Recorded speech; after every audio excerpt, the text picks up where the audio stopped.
Hi everyone, I'm Tina Squire, and today I'm going to talk to you about addiction and the overlap with ADHD. So let's start by telling you a little bit more about myself. So I have got ADHD myself. I'm also a parent of teenagers with ADHD, autism, as well as anxiety and dyslexia. I'm not a clinician, but I'm coming to you as someone who is in the world of ADHD every day. I coach people with ADHD. I support and help them achieve what they want to achieve, answer questions, consult, and just help move them forward. So this presentation is really an attempt to kind of summarize ADHD and what the overlap of addiction is.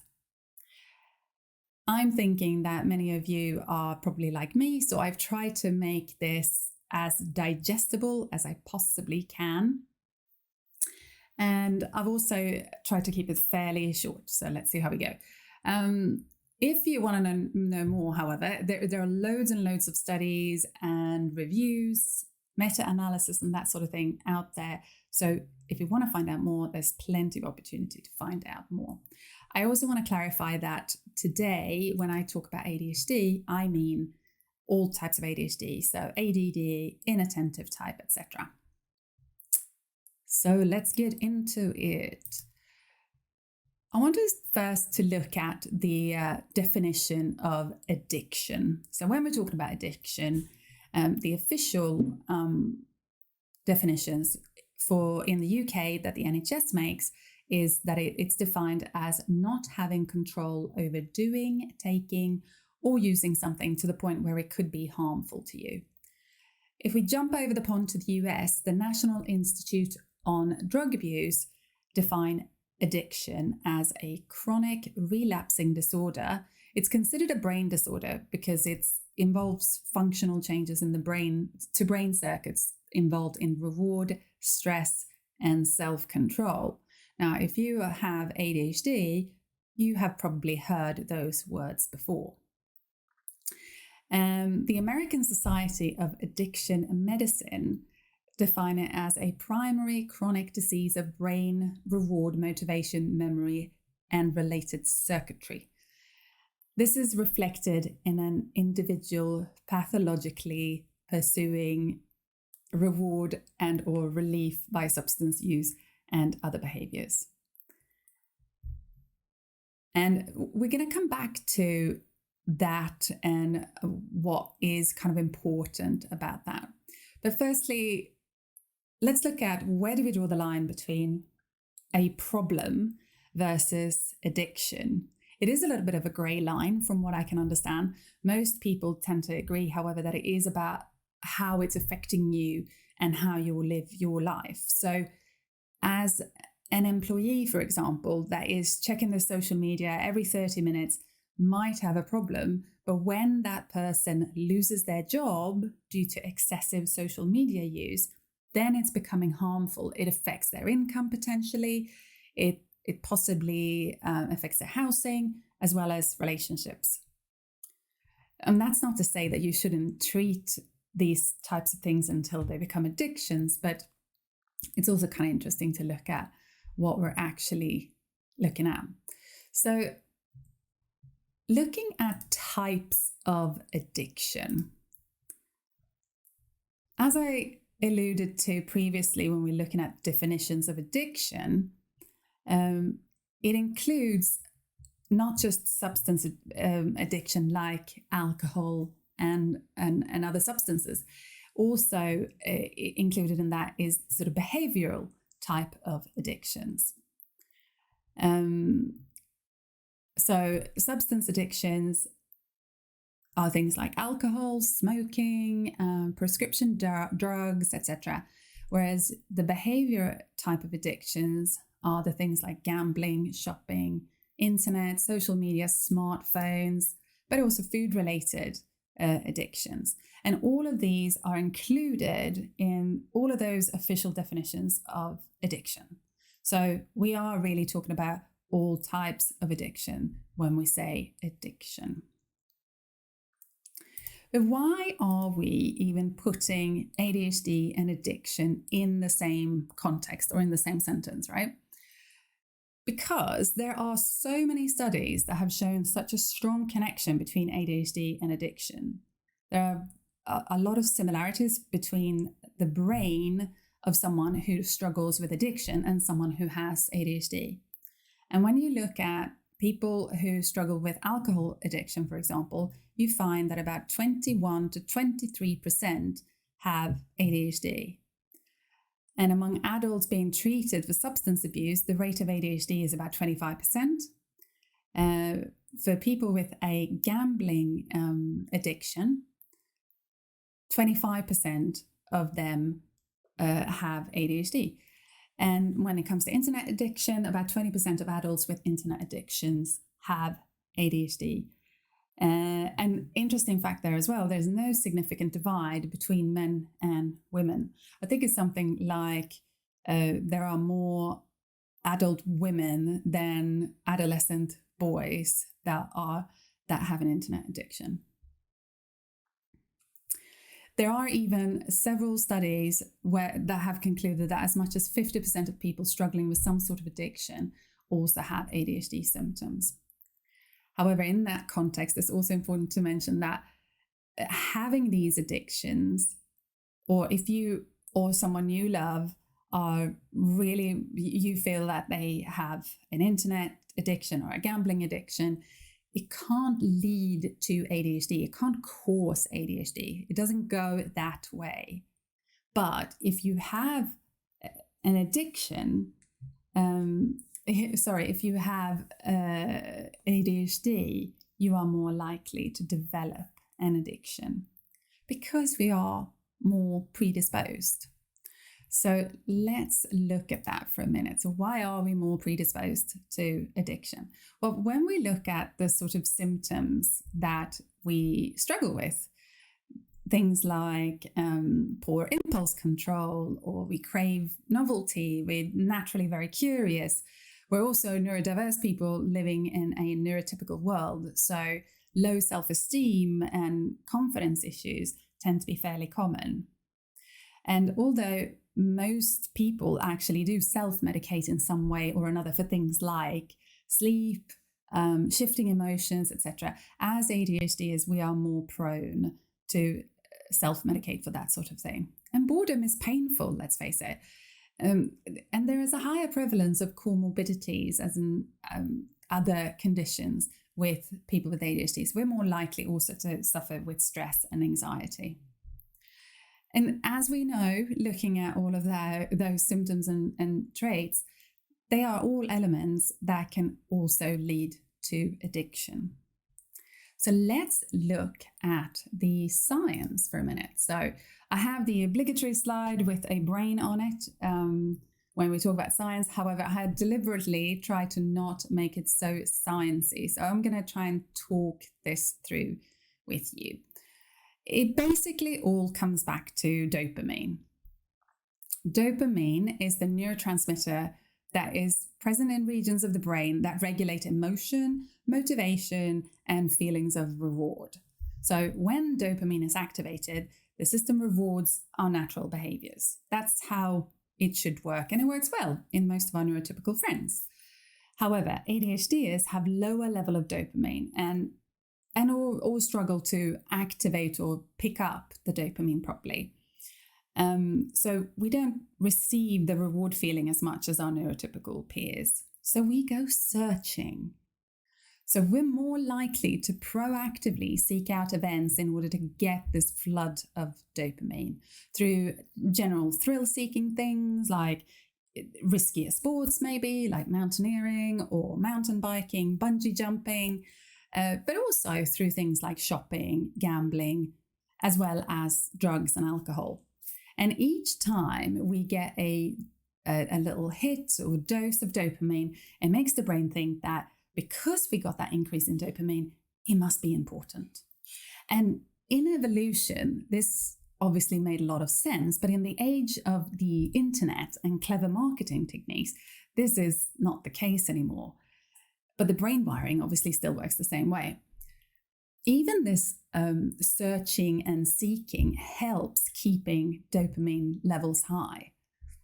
Have you ever wondered, for example, why you're constantly looking for something, or you want to change something, or you have friends saying, "Oh, you overanalyze everything," or you are going to your 11th self-development course this year, and all of this search itself is actually helping to keep your dopamine levels high.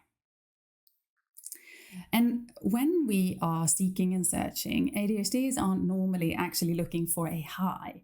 We're just looking for the normal reward that our neurotypical friends get, right? And it might be just for simple things like quelling, trying not to be bored, finding some novelty, some excitement, but also better sleep or even improve like social relationships. And so, for example, if with things like alcohol, if you have a really boring work meeting or lecture, for example, then there are examples of people that if they have alcohol, they aren't bored, which actually means they can concentrate. It doesn't make it a good system for managing ADHD symptoms, but you can sort of see how it could lead to that. Similarly, if you're feeling really awkward and when it comes to navigating social relationships, it sometimes means that you gravitate maybe towards a crowd that regularly smokes marijuana. Now, not necessarily because of the marijuana, but because you feel less awkward there. You feel like you can be yourself and you feel more included. So it isn't always some sort of horrible underlying reason for addiction.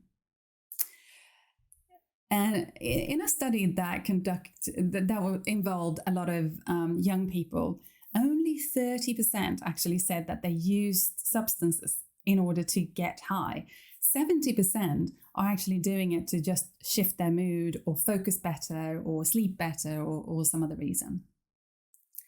Now, when we look at substance abuse and dopamine, so most substance drugs target the brain's reward system by flooding the system with dopamine. And this overstimulation of the system with drugs then reinforces that behavior, i.e., it teaches us to do it again. And this repeated drug-induced kind of dopamine surges has the then unfortunate consequences of ultimately blunting the response of the dopamine system altogether. Which means that we crave more, and you can sort of see how the vicious cycle becomes a problem. Right, so let's have a look at how does ADHD medication fit in. Can't talk about addiction and not talk about ADHD medication, but I'm going to mostly quote the science and the studies here. But in short, it seems pretty conclusive that ADHD medication can work really well even with people with addiction or as a way of treating coming out of addiction. And people using the medication as prescribed aren't in any increased risk of substance use disorder. So this, when I say that, I'm talking about people who don't have addiction per se. So let's look at these studies. So you see the quotes there. ADHD medication can work well when treating addiction. Stimulant medication can reduce the risk for addiction. And ADHD medication does not increase the risk for development of substance use disorder in ADHD patients. Long-term stimulants use does not lead to addiction. That's obviously stimulant medication use does not lead to addiction. This isn't me saying this. These are all quotes and excerpts from studies, reviews, meta-analysis, and that sort of thing. But people like Dr. Russell Barkley agrees with this approach as well. ADHD medication can be a really good cornerstone when treating addiction, but it works best in conjunction with structured therapies like CBT or counseling, psychotherapy, coaching, peer support, or even just having a sponsor. There's loads more information out there about what type of ADHD medication might work better, but I'll leave that to the expert. But if it's something that you are interested in, then do the research or speak to your doctor. So where is all this leading? So let's look at what we can do in terms of moving forward, or solutions, or prevention. So treating ADHD in some form seems to reduce the risk of addiction. And I'd like to leave you with these 4 pillars: educate, prevent, treat, and self-care. So when we say educate, hopefully this is why you're watching this. So give yourself a pat on the back for that one right now. But knowledge is power, right? I know it's cheesy, but it's true. And understanding the science really helps. And advocate for yourself. If you educate yourself, you can advocate for yourself. And from 12-step programs to psychotherapy, the same treatments that are effective for ending substance abuse in people with ADHD, without ADHD, are also effective when ADHD is part of the picture. Just be aware that sometimes these sort of 12-step programs continue to promote a mistrust of ADHD medication, and you might be advised to against taking stimulants. But this is where education and advocating for yourself can really, really help. So looking at preventing the problem. So my top tip here is protect yourself from yourself. What do I mean by that? So if you are an alcoholic, you wouldn't carry around a bottle of alcohol in your pocket and telling yourself that you can sniff it, you can feel it, but don't drink it. So the same goes for other things as well. Like, do not have electronics in the bedroom if you are really addicted to your phone, the internet, social media. Like, just don't have it there. And create rules and healthy habits. So have clear rules around technology in particular, even written agreements with your teens. I have that with my teenagers. I'm not going to sit here and tell you it's the answer to all our prayers as parents, but it absolutely can help. And use the tech to protect you. There are programs within each infrastructure of a phone. They call them things like focus mode or screen time or digital well-being that can measure what time you're spending on what, but also can lock you out of certain things. There's also apps that you can download, that blocking apps that lock you out for periods of time. But with that, I'd go and look at your iPlayer or Google Play or something and find what works best for you. And develop an awareness, get to know yourself, your triggers. What are your addictions? What does your ADHD look like? Know what can trip you up. This way, at least you're giving yourself early options and choices on how you may want to handle something that might look like it might become a problem. If you are unsure what that might be and you need someone to work with on that, I really recommend counseling or coaching.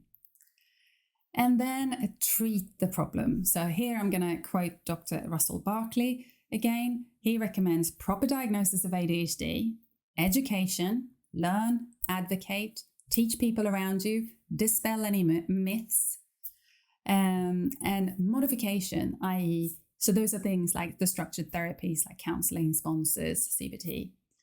Medication, it works, and especially in conjunction with the other therapies as well. And accommodation, alter your environment to accommodate your needs.